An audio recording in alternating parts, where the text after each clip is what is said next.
I think when Trump is gone, when we move past Trump, I don't see any person who's going to be able to hold that coalition together on the Republican side. I think there's going to be a reversion to the mean. You're going to have people like boring Jeb Please Clap Bush. A lot of the people who came out and voted for Trump who have never voted before, I think they're just going to stop voting. Well, don't you think that the polarization is so bad now that both sides want someone to come in with a radical agenda, and that is what's actually popular? Like when we talk about populism, you agree with me that the kind of centerpiece for populism is what's popular with people, right? That's the very idea, isn't it?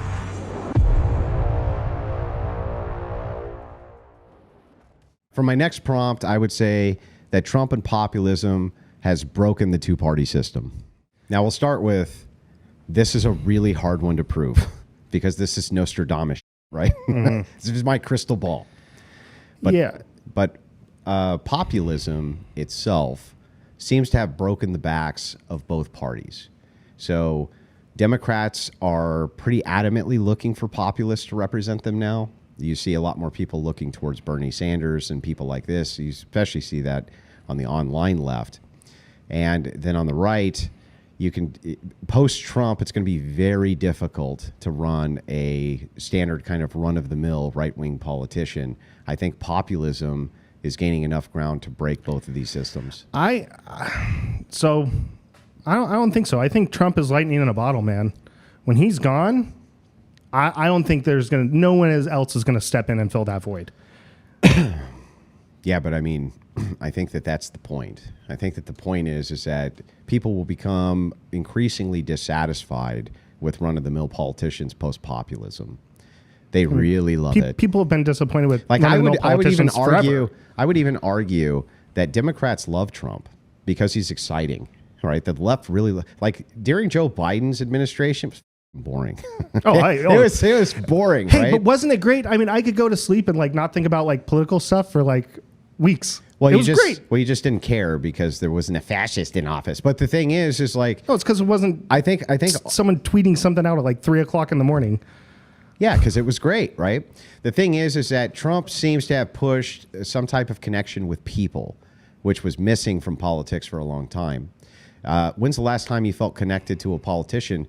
Whether you viscerally hated him like you do Trump, right, or loved him like the right does, that's never happened in my lifetime, where it's this visceral. And absent that connection, I think that what both parties will do is they'll start moving towards, like I think on the right, I would not be surprised to see actual like candidates who came forward with that version of right-wing policy. And here's my examples of this. Let's take a look at how the goalpost has changed so much with even political commentators. TPUSA and Charlie Kirk, right, when it comes to immigration. Let's take a look at how the goals have moved for even people like the Daily Wire. We're talking much more about traditionalism now.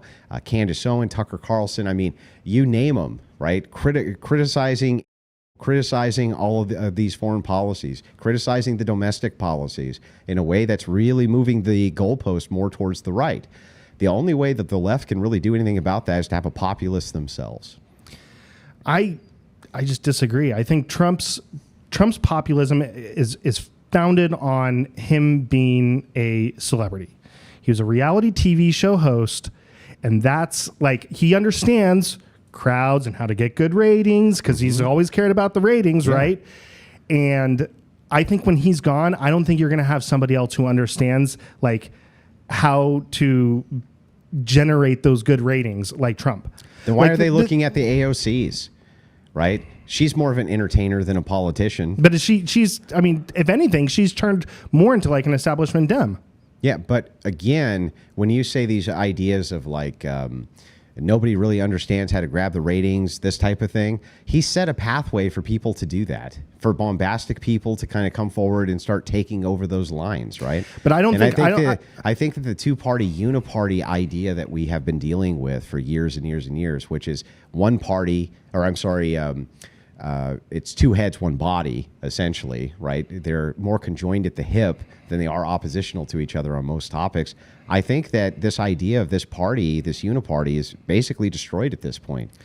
Well, so I think, now you might be right in this, because I mean, obviously I don't know the future, so I can't predict. But I think when Trump is gone, when we move past Trump, I don't see any person who's going to be able to hold that coalition together on the Republican side. Did you think And when Trump... my guess, just based off like historical stuff, I think there's gonna be a reversion to the mean, and you're gonna have people like boring Jeb, please clap Bush. I think that's what's gonna happen. And I think what will happen is that a lot of the people who came out and voted for Trump who have never voted before, I think they're just gonna stop voting. Well, don't you think that the polarization is so bad now that both sides want someone to come in with a radical agenda, and that is what's actually popular? Like when we talk about populism, right? You agree with me that the kind of centerpiece for populism is what's popular with people, right? That's the very idea, isn't it? I would say in a modern context, I would say it has more to do with kind of almost telling people what's popular in our media environment. Sure, I don't think it's necessarily what's popular is what we're after. And what's popular right now? What's all the rage right now? All the rage on Twitter is right? Bad. Or on the other side, we need communism and things like this. When we look at what the public square is talking about now, these are not conversations that I ever thought I'd see in my lifetime. Did you? Did you ever think that you'd go on Twitter? No. Yeah, and see what you're seeing there now? That's not a good thing, though. Yeah, well, I mean, maybe not, but did you ever think you'd see that? No. There's a massive shift going on. And I think that the two-party system, I think it's seeing its demise in real time. I think that the boomers who kind of kept it under control, kept that thing going, they're dying off. The younger generation of millennials are super pissed off. Gen Z's moving further right. I don't see how this maintains its dominance. So what comes next in your mind? I think it's going to be a war of populists. Where there's a nation like this, there's going to be lots of people with a lot of charisma. And we've found out that if you have a lot of charisma, man, it really helps, doesn't it? So, and I mean, if you know how to control the ratings, come back in 2 weeks, I'll tell you what happens, right? That's how often has Trump said something like that. But I really think that when we look to the future of what's going to happen, there's a huge number of just establishment, run-of-the-mill Republicans that are just kind of holding their nose. They're like, I like the Constitution, I like free trade, I like capitalism. Those are the things that they like. And Trump is not those things, but they hold their nose and they vote for him. And when Trump's gone, I think that's going to be the majority of that party again. Yeah, did you ever think Trump would get reelected? Did I ever think it? I thought it was a possibility. Would I bet money on it? I mean, I wouldn't have bet money against it, but... Yeah, it's probably not, right? After that first term and everything bad that happened there, I think people thought that he was done, that everybody had turned on MAGA. They did.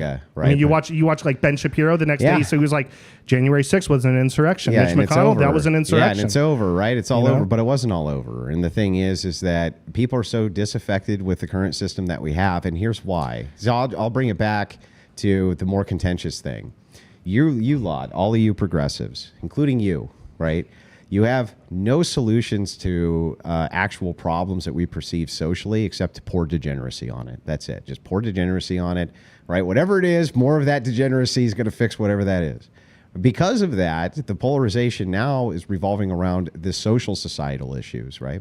Having conversations that I never thought we would even have. We're actually having conversations now, I think, populist right-wingers who come forward in the near future and start saying things like, yeah, let's get rid of marriage. Let's start doing things like that. I think you'll find out that those people are vastly more popular than you thought once people have permission to tell you how they really felt about things. I mean, it's possible, but I don't think that's going to be the majority of the Republican Party when Trump's gone. I mean, you look at it like on the off-season votes. Maybe not immediately, when Trump pushes like in the off-season elections, when Trump pushes candidates, do they win? Yeah. No, they don't. You mean the Trump endorsed ones? Well, I mean, Trump, if you endorse, 100 and 70 win, right? Yeah. But there's been plenty of candidates that Trump will campaign heavily for them, right? And he goes out and he tries to support them and they lose. Maybe I should have picked a spicier topic. his base, what is now the base of the Republican Party, which I think is suppressing kind of the other coalition members of that, is I don't see them coalescing around another figure after Trump. Does that prove the deep state?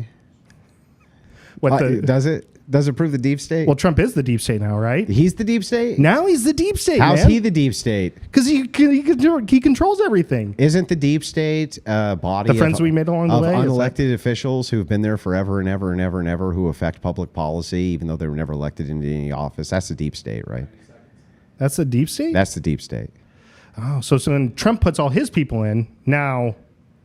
You mean Now, all he is the all deep those state. people who are after populism? But no, I don't think so. I don't think that he's going to be able to appoint enough people in positions of authority. This was cross-presidential based on parties. Well, plus, I mean, he's not even appointing people to the party. He's having people do like 3 or 4 jobs because he can't find enough people to fill the positions. Well, in some cases, but the thing is I'm just pointing out that it sounds like if you think it's going to go back to business as usual, you're almost making a case for the deep state here, aren't you? No, I'm making a case for... I think this is like a weird fever dream that we're in as a nation right now, and I think and it's just gonna end? I think there's going to be a. I mean, don't think so. Everyone was riled up about 9/11 and going to war with Iraq. then Yeah, we go did. for it, and then we did, and now everyone's like, "Oh, he was horrible." Everyone agrees, like, But we did. But yeah, we did do it. But we came back. Now, you were yeah, talking after how long? How many years? like 10. Yeah, well, long time, long war. Right, and we were still over in Afghanistan, places like that. I guess that doesn't really matter, though. Ultimately, what does matter is that I don't think that the two-party system in its current status, I don't think the status quo is going to cut it no more. I just don't think it's going to cut it anymore. People are too pissed off on both sides. You're a leftist, and you're always pissed off. Look at you. You've been pissed off this whole debate. The thing is like, I don't even blame you. Like, one thing is, I don't even blame you, because that's the way it's been.